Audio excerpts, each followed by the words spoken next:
السلام علیکم۔ رسول خدا صلی اللہ علیہ وآلہ وسلم کو دو قیمتی اونٹنیوں کا تحفہ ملا تو رسول خدا صلی اللہ علیہ وسلم نے مسجد نبوی میں اعلان کر دیا کہ جو 2 رکعت نماز اس طرح ادا کرے کہ اس کو نماز میں کوئی دنیاوی خیال نہ آئے تو ان 2 اونٹنیوں میں سے ایک اونٹنی کا تحفہ میں اس کو دوں گا۔ مگر ہوا یوں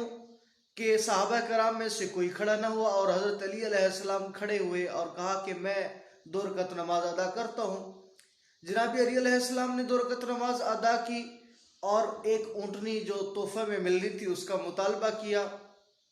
تو رسول خدا صلی اللہ علیہ وآلہ وسلم نے کہا یا علی، آپ کو تو نماز کے تشہد اور اس سلام میں ایک خیال آیا تھا،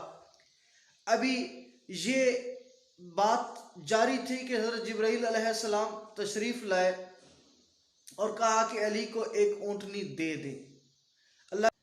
تو رسول خدا صلی اللہ علیہ وسلم نے کہا کہ اے جبرائیل، علی کو تو نماز کے اس تشہد اور سلام میں یہ کوئی خیال آیا تھا، وہ خیال یہ تھا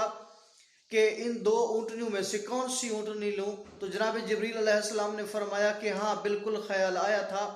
مگر وہ اس لیے خیال تھا کہ ان 2 اونٹنیوں میں سے کون سی اونٹنی لوں، وہی اونٹنی لوں گا جو زیادہ موٹی تازی ہوگی تاکہ اس کو اللہ کے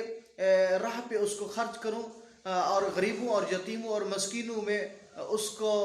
ذبح کر کے اس کا کھانا تیار کروں اور ان کو کھلا دوں۔